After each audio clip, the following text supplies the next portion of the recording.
But in reality, if you look at life as, hey, there's going to be challenges. No matter what you think, how green the grass is Right somewhere on. else. Yeah. You are going to have, if you have the one day ability to see it all, realize that the bigger the success, the bigger the headache and the challenge, the far more hard work than you ever imagined when you already thought it would be the hardest work you've ever done, right? Am I wrong? Sure. No. I mean, it's you don't broadcast your weakest moments. You certainly celebrate as much as you can your successes. But if you quit because it gets hard or because it hasn't worked time 1 and 2 and 3, and you are still trying something different, not doing the same thing, expecting a different result, that's the definition of insanity. But then you're not cut out to succeed in reality, because it takes an emotional toll on you. You give something of yourself anytime you make an effort. And when you're in public service and you give something of yourself, you're giving it to tens of thousands, hundreds of thousands, millions of people, depending on who it is. Right. So it takes a lot out of you, and there's a lot of pressure. I mean, after 26 years of doing this, the volume gets turned down on a lot of stuff that doesn't matter, because you just get used to it. You know? I think that's a really good point. You know, your tolerance level, you know, is different. You know, and you realize that it's not as dramatic as you may feel like it is at the moment. You know, you know, there have been times where I think, oh my gosh, things are all worked up, and then I'll see 5 people and 4 of them won't even know what I'm talking about, and I think, oh my gosh, you know, but it was just on Channel 3, or you know what I mean, and you remember that people really are so busy living their daily lives, trying to make a living, trying to take care of their families, trying to get through the day, that, you know, they don't see as much as you see, that because when you're involved in it, right, or do as much as you do, because they don't have time. They don't have time, and they elect people, or they get people appointed or whatever, and they expect those people just to take care of it. You know, I mean, just go take care of it. That's what we elected you to do, or we wanted you to do. Now I think there's certainly more awareness and more consciousness and so forth by the viewing people, because now everything is covered. Yeah. But as a person who is now a little more, I'll use the word mature, another word for old. Experience. Yeah, experience. There you go.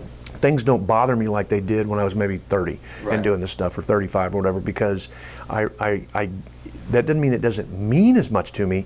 It just doesn't bother me as much or get me as wrapped up in it, because it's just like you just move on. You know, if I lose something at the commissioner's court, I just move on. You know, I may still try to fight it a different way if it's real important to me, or I may try to bring it back up, or right, if there's an opportunity. But at some point, you got to say, okay, you've only got so many hours in a day. You've only got so many productive times.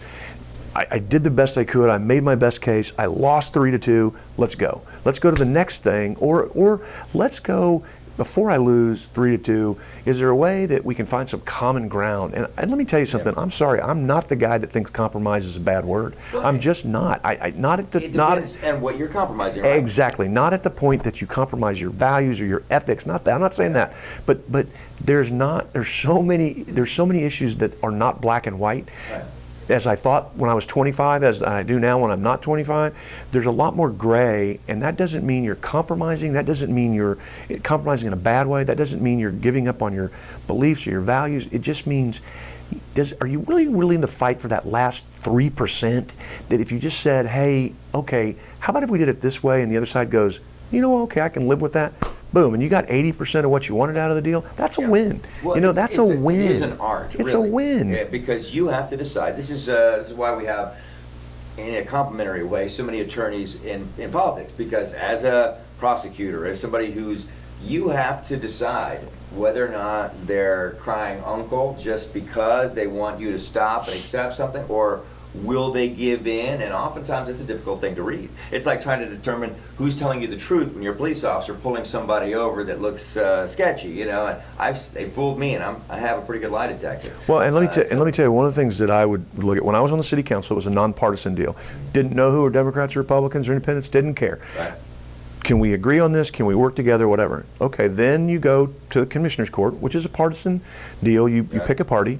I don't like having to pick parties. I don't like having to have partisan offices. Like judges, to me, should not be Republican or Democrats. They should not have a label on them, because it implies a bias going in, because the Democrats have a party platform and the Republicans do, and whichever side you're choosing, that could affect your work as a judge. Okay, so I don't think they ought to be But at they all. don't even deal with that on a county level. No, so but much as right. But I'm just saying, to me, judges Yeah. shouldn't be partisan. So you go to county commissioners court, and my first 4 years, it was a Republican-controlled, whatever that means, commissioners court, and now in this 4 years, it's a Democrat-controlled commissioners court. And let me just tell you, I've had no problems getting done what I need to get done on either court, because I believe those who I serve with, for the most part, don't care if I'm a Republican and they're a Democrat, and I certainly don't.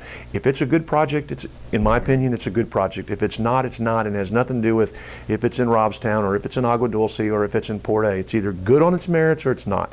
And if more public servants would look at it that way, we would all get a lot done. And people were like, well, how are you going to work with Barbara Canales when she comes in? She's a Democrat and she's liberal and blah, blah, blah, blah, blah, blah, blah. And I'm like, look, I've known Barbara Canales since we were in college. She's younger than me, but I've known her. We've been friends for 30 years. When she came in, I sat down with her and said, Barbara, here's the deal. You and I have been friends before this.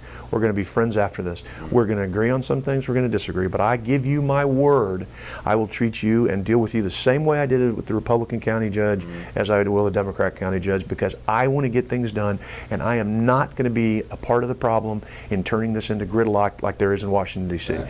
Doesn't mean we're not going to agree, but it's never going to be because you're a Democrat or I'm a Republican. I probably disagreed more with Lloyd Neal than I did with than I have with Barbara Canales in her tenure. And that's not a knock on Lloyd Neal, because he was a phenomenal county judge. He was a phenomenal public servant. That guy should have process. But he just did it different ways, right? So if everybody had the belief and acted on it, it's easy to sit here and say, right? It's easy, but go look at people's track records.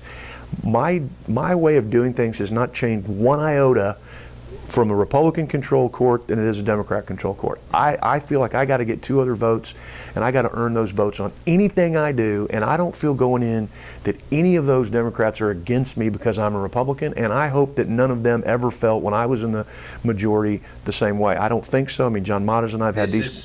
John Motters and I have worked together for years. We were on city council together.